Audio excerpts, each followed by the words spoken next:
Oi, eu sou o Cowboy Bunny O seu fóssil digital favorito. e hoje eu vou falar sobre Jurassic Park. Esse canal não é para crianças.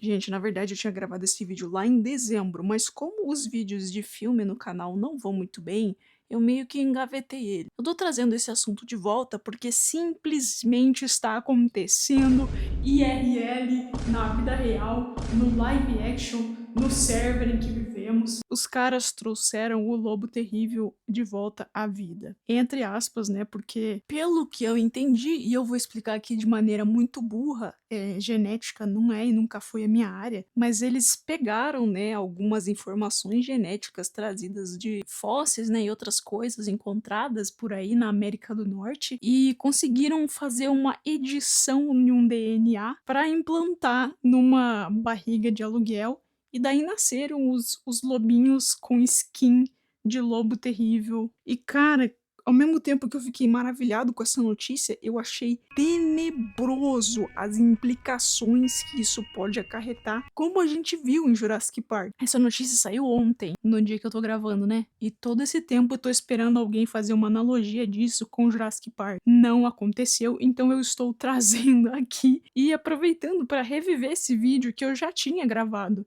Então essa gravação que vocês vão ouvir sou eu de meses atrás, mas eu espero que mesmo assim o vídeo fique legal de assistir. Eu realmente gosto muito de Jurassic Park, mudou minha cabeça pra sempre, e ver isso acontecendo agora é uau. Mano, eu te vi no parque ontem, juras que... Do alto dos meus 20 e muitos anos, eu nunca tinha prestado muita atenção nos filmes clássicos do Jurassic Park. Até me lembro de ter assistido um pedaço da cena da cozinha do primeiro filme e algum dos reboots chamado Jurassic World. Também acho que eu assisti um ou dois episódios do Jurassic Camp, mas eu tava completamente perdido. De repente, ano passado, o livro do Jurassic Park viralizou com a cena do berço no TikTok. Isso me despertou um extremo interesse. Se os dinossauros na verdade fossem monstros aterrorizantes, isso seria muito mais interessante pra mim do que uma aventura estilo Indiana Jones. Era isso que eu pensava que rolava antes de assistir o primeiro filme. Na época eu até pensei em comprar o livro, mas não tava conseguindo ler nada por conta do déficit de atenção e acabei deixando pra lá. Hoje em dia eu volto a ter essa vontade, mas eu tenho certeza que não vou conseguir ler o livro. Quem sabe eu tente um audiobook. Enfim, eu finalmente fui assistir a trilogia original, Jurassic Park, com o meu pai. O filme 1 quase sempre é o melhor filme da franquia, e nesse caso não é diferente. Mas esse filme me surpreendeu muito. De novo nesse canal eu enfatizo a importância de assistir clássicos. Mas geral já conhece esse filme. Ele é meio velho e batido, então eu não tô reinventando a roda aqui como se eu estivesse falando de um clássico cult alemão que ninguém conhece. O primeiro filme eu acho que é muito à frente de seu tempo. Primeiramente porque a gente tem dinossauras fêmeas evoluindo para poder se reproduzir entre si. A gente também tem uma cientista mulher e um cast bastante diverso pra época. E uma grande questão que paira na cabeça de todos os bissexuais e gays que assistiram ao filme. O Jeff Goldblum é um galã ou ele só tá usando roupa de couro e óculos escuros? Esse primeiro filme foi lançado em 1993, inspirado no livro que eu citei anteriormente, escrito por Michael Crichton, em 1990, do gênero ficção científica, que teria uma sequência chamada de Lost World, o mesmo nome do segundo filme, e depois tudo seria lançado junto em um box chamado Jurassic World, a mesma coisa que rolou com os filmes. Eu diria que o filme 1 é sobre um desastre que ocorre num parque temático sobre dinossauros, onde o cara que idealizou tudo tinha acabado de chamar uma equipe de especialistas para verificar o seu projeto. A gente é envolvido por uma trama cheia de ação, fatos científicos e os perigos da tecnologia, uma coisa que está sendo muito comentada hoje com as IAs evoluindo de maneira assombrosa. Mas o que chocou o TikTok foi perceber que os dinossauros, ou descobrir, né, que eles não são exatamente dinossauros, e sim aberrações genéticas criadas em laboratório. No começo do filme mesmo, através de um vídeo institucional do parque, é explicado que os dinos, na verdade, são uma base de cadeias genéticas tiradas de um fodendo mosquito, que foi preservado em âmbar. Eles pegaram as informações e extraíram sabe Deus como e completaram as lacunas genéticas. Isso é tipo zerar o código penal da ética científica. Se eu entendi bem, eles usaram muitos sapos na base. Então a gente na verdade tem monstros criados em laboratório com skins de dinossauros variadas, que são apenas levemente baseados em estudos paleontológicos. Sem falar que o filme erra muita coisa e é por isso que as pessoas que realmente gostam de dinossauro não gostam tanto assim.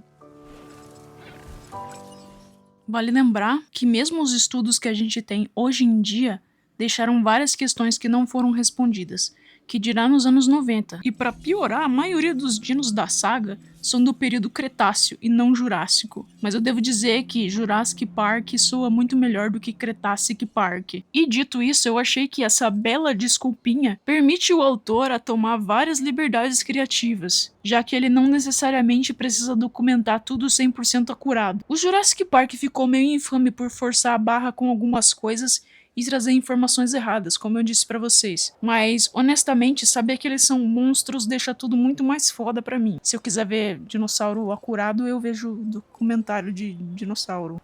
Se você tá se perguntando, não, eu não tenho hiperfoco em dinossauro, eu só gostei muito do filme e fiquei interessado. Amigos, eu esperei muito que um desses 3 filmes fosse um filme de apocalipse, com acontecimentos terríveis de ataques de criaturas em grandes cidades, até a humanidade ser dizimada, sobrando pouquíssimos sobreviventes e os dinossauros dominando a Terra. Mas isso não rolou. As coisas são mais centradas no parque, veja só. Uma outra passada de pano que rola sobre esses erros de informação é quando a personagem da Doutora Ellie no primeiro filme, só com uma primeira caminhada no parque, já chega mandando o papo de que tem vários problemas com a vegetação, dando a entender que o paisagista ou sei lá quem só pegou plantas bonitas sem saber que elas eram venenosas. Meio que o filme assume então a sua imprecisão muito sutilmente. E já que a gente citou a Doutora Ellie, nossa, ela é uma personagem muito interessante, eu fiquei genuinamente surpreso com ela ser tão ativa e tão livre nos seus discursos. Perfeita, mas totalmente sem química com o seu par romântico, o protagonista Dr. Alan. O Alan parece uma caricatura de um aventureiro super preparado, cheio de informações. O tal do Homem Dinossauro, como ele é chamado no terceiro filme. O Alan é um cara bem nerdola, sem muito tato social, típico estereótipo, mas o arco dele é surpreendente. Ele enfatiza mais de uma vez no começo do filme que não tá pronto para lidar com crianças. Ele não gosta de crianças. E ao longo do filme ele vai criando uma conexão genuína com os netos desse velho aqui. Eu tenho tendência a não gostar de protagonistas, mas o Alan tem um carisma estranho. Você meio que acaba torcendo pra ele, mesmo que a namorada dele seja muito mais foda. A Ellie é uma paleontobotânica, enquanto o Alan é um paleontólogo. E para fechar o nosso time de especialistas, temos o eterno mosca Jeff Goldblum, que faz um matemático bad boy galã, representatividade de pessoas de cor e cafajeste Ian Malcolm. A principal função desse personagem, além de soltar uns alívios cômicos aqui e ali e dar em cima de mulher comprometida, é falar sobre a teoria do caos e dar uns fechos no velho magnata também, porque puta que pariu, ele deve ter comido muita merda pra ter uma ideia tão desastrosa como essa, de ressuscitar os maiores predadores do planeta. E falando no velho, John Harmon é um dos fundadores dessa empresa que fez os dinos, chamada InGen. Pra mim esse velho é uma caricatura safada do Walt Disney. Eu não sei se tem fundamento isso, mas pra mim ele encapsula muito bem esse sentimento de que eu estou destinado a fazer coisas maravilhosas que ajudem as pessoas a sonharem. O que superficialmente parece uma ótima ideia, mas quando você olha mais fundo nisso é profundamente egocêntrico. Esse cara simplesmente criou um The Sims de mutantes genéticos onde ele pega várias pessoas pra fazer tudo pra ele. Ele é um especialista em nada, ele é tipo o ADM, sei lá. Nem no próprio sistema do parque o cabra sabe mexer. Mano, faz um curso de TI, pelo amor de Deus. Isso leva os protagonistas a ficarem reféns do programador do parque, que tenta desenrolar um esquema lá de vender informações genéticas pros outros através de amostra. Segundo a minha pesquisa, esse cabra é completamente diferente do fundador do parque nos livros, que é um homem muito mais ganancioso e menos animadinho, velho, fofinho. O que os outros personagens têm de bom, o antagonista tem de caricato. Ele é um puta estereótipo de programador. Um gordinho de óculos, meio bizarro, que vira piada, e ele só come e ele é meio porco, essas coisas. Nós que somos garotos de programa merecemos respeito, tá bom? Na verdade, eu só sei programar no Python por enquanto, mas um dia eu chego lá. A gente também tem duas crianças, Alex e o Tim. E o Tim é quase um mini Alan. Ele tem até as roupas muito parecidas com as dele, criando logo uma conexão visual. Ele é um garoto muito interessado em dinossauros, meio serelepe, mas assustado. Enquanto Alex é uma vegetariana, espontânea e destemida. Ela é da lacração, dá pra ver de longe. É genial ter uma personagem vegetariana nesse filme, caralho, os caras foram muito sagazes. Eles deveriam ter usado mais isso, inclusive. As crianças, através da conexão com o Alan, acabam trazendo humanização pra ele, que sem isso seria só um nerdola estereótipo de pessoa com hiperfoco em dinossauro. Retomando o plot do filme, toda essa galera é convidada pelo John Harmon, o velho, pra ir até o parque conhecer, mas dá um grande problemão no sistema e tudo fica meio perigoso enquanto os dinossauros resolvem sair dos seus habitats. A ilha sai totalmente do controle e logo eles devem abandonar tudo para escapar. Mesmo com algumas cenas aterrorizantes e tensas, o filme também traz um sentimento muito lúdico e grandioso que com certeza inspirou muitas crianças. Eu mesmo, com todos os problemas que eu tive com veterinária, vendo a cena da Ellie indo cuidar de um dinossauro doente, me deu muita vontade de sentir esse sentimento de novo, sabe? Então talvez, no seu auge, esse filme tenha inspirado várias crianças a irem para os ramos mais científicos ou pelo menos cultivar um interesse especial por dinos. Talvez a discussão mais interessante levantada nesse filme é a ética no campo da genética. Eu tive algumas coisas sobre genética, manipulação genética, melhoramento genético na faculdade, e meus amigos, esse campo ele fica nebuloso pra caralho muito rápido. Se um ser superior te botasse numa sala e te desse um botão falando, se você apertar esse botão, os dinossauros voltam a existir, você apertaria? Eu fiquei pensando sobre isso o filme todo. E talvez os meteoros tenham sido um presente de Deus pra counterar uma espécie que poderia prosperar demais. Porque imagina o quanto a nossa civilização seria diferente se a gente coexistisse com os dinos. Isso se a gente chegasse a ponto de sobreviver para evoluir no ponto que a gente tá, com os dinos matando gente. Olha que loucura. E é mais ou menos isso que se baseia a teoria do caos apresentada pelo personagem do Malcolm. Quando alguém tenta controlar a natureza, que é uma força indomável, ele tá fadado a despertar o caos. E isso é uma coisa que eu sempre pensava muito na veterinária também, porque uma das áreas mais interessantes pra mim era justamente os animais silvestres. A gente é muito desrespeitoso com os animais quando espera que um animal que não é doméstico haja como um animal domesticado. Os animais não entendem as nossas regras sobre como merecer alguma coisa é fruto de bom comportamento. Ele não entende que ele está enjaulado por qualquer motivo que seja. E é maus tratos esperar que um animal não se comporte como é da sua natureza, só porque você tem domínio dele ou porque você considera ele o seu amigo, sei lá. Você não pode ser mal com um cachorro porque ele te mordeu se você deu estímulo para ele te morder, mesmo que seja de brincadeira e ele acabe exagerando. Você que provocou o instinto dele, cara. Enfim, voltando para os dinossauros. Como isso poderia dar certo? Construir habitats gigantescos que fossem seguros para os animais e para os visitantes, sendo que os animais são monstros gigantes com hábitos praticamente imprevisíveis. Mesmo que você tenha uma boa ideia de como eles deveriam se comportar baseado na skin que foi dada pra eles, eles ainda são bestas caóticas que nunca existiram antes na Terra. Enfim, esse filme ele é bom pra caralho, maravilhoso, e dá pra entender o estrondoso sucesso dele, que perdura até hoje por meio de ramificações como jogos, spin-offs e muitos filmes. Me surpreendeu muito e nossa, como eu queria ter assistido isso quando eu era criança. E para escrever o roteiro desse filme, eu vi inúmeros vídeos de icebergs sobre curiosidades dos filmes em geral. Gente, vocês sabiam que o animatrônico da T-Rex do filme se mexia sozinho depois de um acidente que deixou a sua estrutura elétrica muito molhada? Imagina o terror desse bicho se tremendo a noite toda depois da gravação, enquanto você é, sei lá, um tiozinho da limpeza ou um segurança. Outro tema que é muito bom levantado no filme é o contraste entre o naturalismo e a tecnologia. A gente pode ver isso em vários momentos,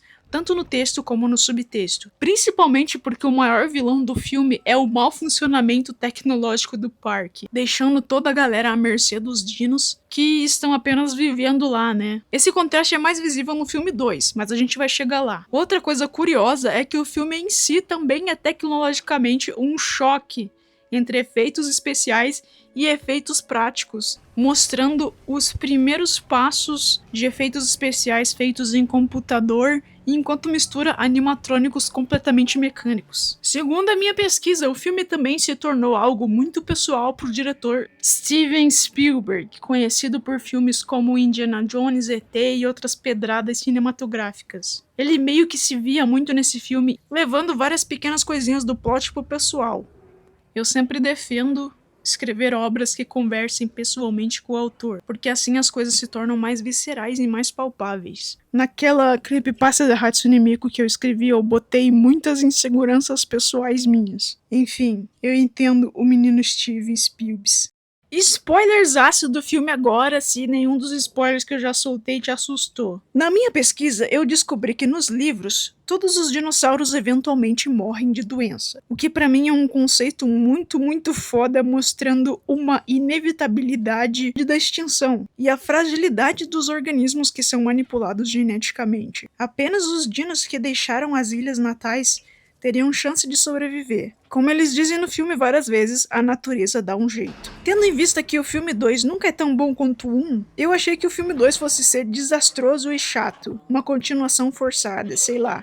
Mas ele até que tem o seu valor. 4 anos após o desastre na ilha, o John foi afastado da administração e as coisas estão tomando rumos mais sombrios. A Ilha dos Dinos do filme 1, chamada Ilha Nublar, tem uma ilha irmã, a Ilha Sorna, que o velho acabou usando como backup. Só que a Sorna tá muito mais próspera porque os dinos lá vivem sem interferência alguma, criando um ambiente praticamente natural. E agora o novo cabeça da Enjin é o sobrinho do velho, que quer usar a ilha como criadouro para coletar dinos e levar eles para um parque que ele vai abrir em San Diego. Finalmente o Jurassic Park, não é mesmo? Sendo assim, o John manda secretamente uma equipe para lá para documentar as coisas na esperança de que isso protegesse a ilha de não ser interferida pelo seu sobrinho. O famoso quero tudo que é seu. Esse filme, novamente, tem dois lados. O lado do pessoal tentando documentar as coisas, que ganha uns tons assim de vamos proteger a natureza, ecologia, eba. Enquanto o outro lado é militarizado e vem com uma equipe do próprio antagonista para capturar dinos e profitar. E também tem esse careca doido querendo a cabeça de um T-Rex. Eu realmente não entendo a mentalidade de caça esportiva, eu acho paia demais. Nesse filme, na equipe dos mocinhos, a gente tem novamente Ian Malcolm e uma dos seus muitos filhos, a Kelly, que tem umas falas legais, mas na metade do filme pro fim,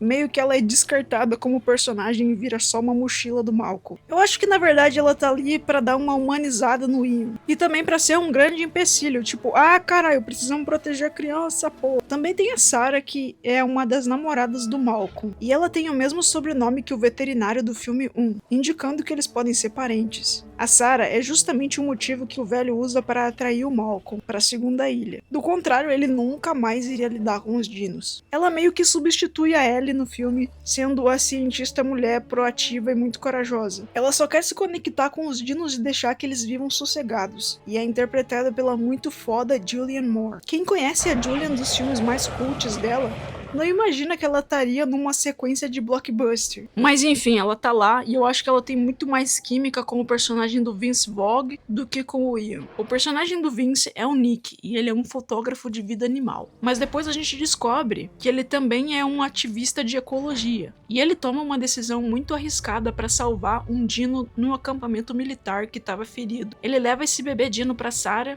e eles tratam o nenê. Só que ele é filho de um dos T-Rex do local, e o casal de papais preocupados vai atrás do bebê para resgatar o seu filhote. Em dado momento, o pessoal militar salva o grupo da Sarah, e eles precisam trabalhar juntos para conseguir pedir resgate, já que as coisas na ilha estão bem piores do que eles imaginavam. E mesmo que eles tenham conseguido capturar alguns espécimes para o zoo de San Diego, os militares estão tomando um pau. Enfim, eles acabam conseguindo chegar à base da Enjin e pedir resgate. O final do filme é uma pegada meio King Kong, onde vai ter um evento sobre o Jurassic Park e os caras levam a porra de um T-Rex de navio. Esse T-Rex tá atrás do seu bebê novamente, que a Sarah e o Ian vão buscar lá na casa do caralho, nas mediações do parque. Eles usam isso para atrair o papai de volta pro navio e prender ele, antes que as forças armadas de San Diego deem cabo do bicho. Os caras vão matar um bicho que já tá extinto, é foda.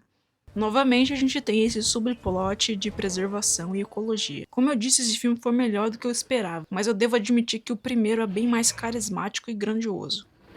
Achou que tava piorando? O terceiro filme é quase uma bomba. Ele não tem mais o Spielberg, o que dá uma queda de qualidade notável. Não é que o filme seja porco ou uma merda, é só que dá pra ver que foi uma pessoa que não tinha ideias muito inovadoras que dirigiu. A gente tem a volta do Alan, o cara do primeiro filme, e descobrimos que o casalzinho dos Dinodivos não tá mais junto, o que é canônico nos livros, eles nunca foram um casal nos livros. E eu acho que isso é melhor pra Ellie? Sei lá, o Alan não me parecia muito o tipo dela. Enquanto ela tá em casa com seus 2 filhos e um marido, o Alan é convencido a embarcar sem saber numa missão de resgate, por um outro ex-casal que perdeu o filho que estava fazendo turismo com o padrasto perto de uma das ilhas dos dinos. E é isso, a gente acompanha o Alan e o ex-casal que ainda tá rolando alguma coisa, e um estudante do Alan que, na minha opinião, tem muito mais química com ele do que a Ellie, ele só falando, e todo esse povo aí vai pra resgatar uma criança que tá se virando muito melhor do que eles. Aparentemente ele também é um nerdola dos dinos, que aprendeu a usar algumas das instalações que restaram na ilha a seu favor para se esconder e obter recursos. Nesse filme a gente tem um foco interessante nos dinos voadores, algo que não era mostrado com tanta ênfase anteriormente. Inclusive, eles até entram numa das gaiolas deles. O meu estágio obrigatório de veterinária foi dentro dessas gaiolas gigantes de habitats de aves, e eu posso dizer que com araras já é aterrorizante o suficiente, você imagina com um dinossauro. Tinha até uma arara lá que um dia tentou me atacar, e a moça do meu estágio simplesmente falou: sai daí que ela não tá indo com a tua cara hoje não. Eu não tinha feito nada, eu tava tipo varrendo o chão e a bicha quis me matar.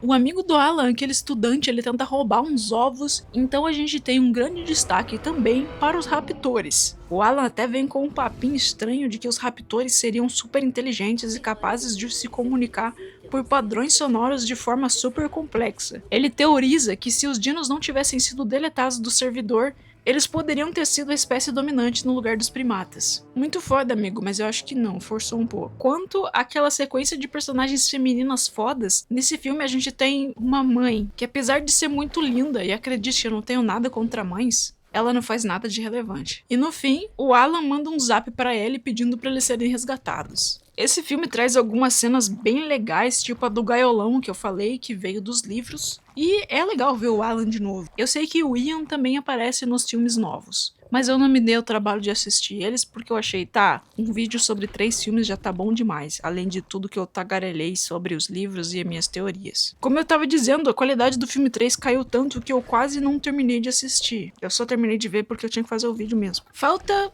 coisas significativas, falta discussões interessantes e dualidades, sei lá, falta um olho que tinha no primeiro filme e foi se dissipando no segundo, e aqui nem existe. Mas eu confesso que também deve ser difícil acertar em 3 filmes, ainda mais sem o Spielberg. Esse vídeo não foi tanto uma análise, foi mais a minha experiência com a trilogia e as coisas que foram surgindo na minha cabeça ao longo do caminho. Eu não quis ir tão fundo e trazer tantos pontos de pesquisa como eu fiz no vídeo sobre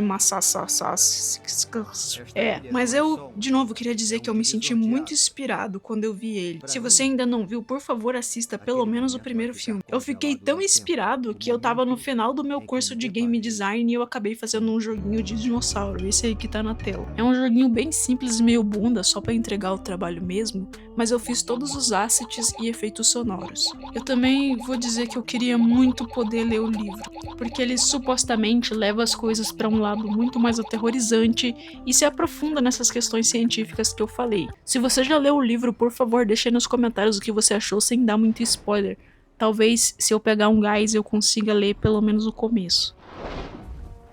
Esse foi o vídeo, e agora eu vou falar mais um pouquinho sobre os lobos terríveis. Já tem muita gente contestando se isso pode ser chamado de trazer eles de volta à vida, ou ser chamado de desextinção, mas eu acho que não é uma desextinção, virtualmente mas de verdade não é, não, porque eles não são os lobos terríveis, eles são uma variante de lobo comum com uma skin de lobo terrível através do melhoramento genético, como eu tentei explicar porcamente no início do vídeo.